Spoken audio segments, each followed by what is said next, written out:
Gen Z को साधने निकले मोदी, लेकिन दिल जीत ले गए राहुल। हालिया छात्र आंदोलनों और युवाओं के आक्रोश के बीच प्रधानमंत्री नरेंद्र मोदी ने इंस्टाग्राम पर एक्टिव होकर रील्स पॉलिटिक्स का नया दांव खेला। लेकिन इस कैंपेन के पीछे का कड़वा सच यह है कि जहां एक तरफ पीएम मोदी का एक तरफा संवाद भारत की जेनजी यानी 14 से 29 साल के युवा के बीच बेअसर साबित हो रहा है, वहीं दूसरी तरफ सरकार की कार्रवाई के डर से मेटा बैकफुट पर आ चुका है। एक तरफ राहुल गांधी युवाओं के बीच जाकर अनफिल्टर्ड अंदाज में सीधे सवाल ले रहे हैं, तो दूसरी तरफ मोदी सरकार अपने खिलाफ उठने वाली हर आवाज को दबाने के लिए मेटा पे सरकारी शिकंजा कस रही है। राहुल गांधी का टू वे कनेक्ट नौजवानों का दिल जीत रहा है।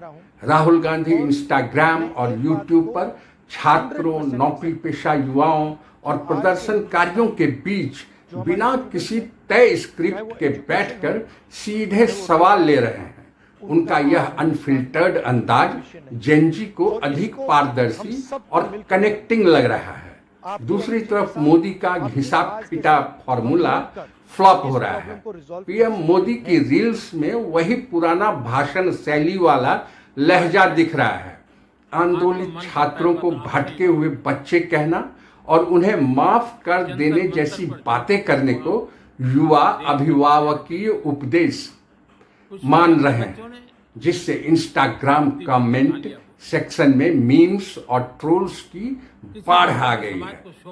बहरहाल सोशल मीडिया के इस तूफान और हालिया रिपोर्ट से साफ है कि मार्क जुकरबर्ग की कंपनी भारत में अपनी सबसे बड़ी यूजर मार्केट बचाने के लिए सरकार के आगे पूरी तरह नतमस्तक हो चुकी है। आईटी नियमों में हुए हालिया संशोधनों के बाद अब सरकार सहयोग पोर्टल के जरिए किसी भी विवादित या विरोध प्रदर्शन वाली रील्स को हटाने के लिए महज 3 घंटे की डेडलाइन दे रही है। सेफ हार्बर खोने के डर से मेटा बिना सवाल पूछे धराधर रील्स डिलीट कर रहा है। पिछले दिनों पीएम मोदी के पोस्ट की रीच में आई मामूली तकनीकी अड़चन के बाद मेटा के शीर्ष अधिकारियों को सरकार से सीधे माफी मांगनी पड़ी थी। यानी मेटा अब निष्पक्ष प्लेटफॉर्म नहीं बल्कि सरकार के इशारों पर चलने वाली एक डिजिटल पुलिस बनकर रह गई है।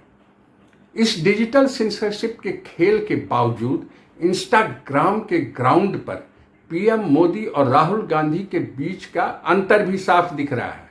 राहुल गांधी का two way connect, Rahul Gandhi सीधे छात्रों, बेरोजगार युवाओं और प्रदर्शनकारियों के साथ ओपन माइक सेशन कर रहे हैं।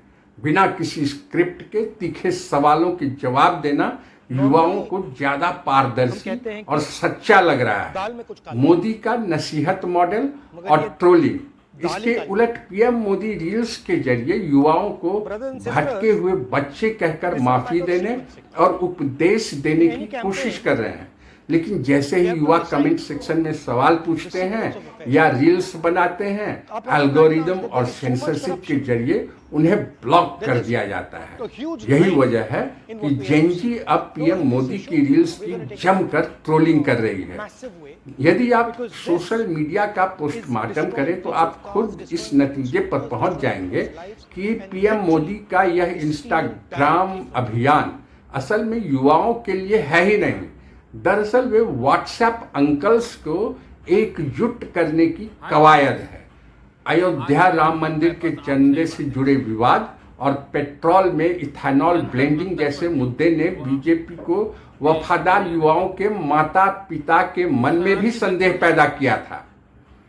पीएम मोदी रील्स के जरिए युवाओं के माता पिता को यह संदेश दे रहे हैं कि देखिए, आपकी बेटियां बेटे संस्कृति भूलकर बहक रहे हैं और इन्हें अनुशासन में लाने के लिए बीजेपी ही सबसे सुरक्षित विकल्प है।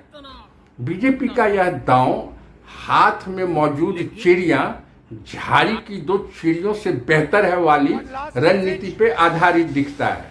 यानी जिस जेनजी को राहुल गांधी अपने सीधे संवाद से खींच रहे हैं, उसे हासिल करने के चक्कर में बीजेपी अपने पुराने समर्थकों को खोना नहीं चाहती। लेकिन सच्चाई यही है कि इंस्टाग्राम के मैदान में राहुल गांधी का सहज और संवाद आधारित अभियान पीएम मोदी के एक तरफा और उपदेशात्मक रील्स कैंपेन पर भारी पड़ता दिख रहा है। जहां एक तरफ राहुल गांधी अपने सीधे और बेबाक संवाद से जेनजी की भाषा बोल रहे हैं, वहीं सत्ता यानी भाजपा अपने घटते प्रभाव को छिपाने के लिए डिजिटल सेंसरशिप और व्हाट्सएप अंकल्स का सहारा ले रही है।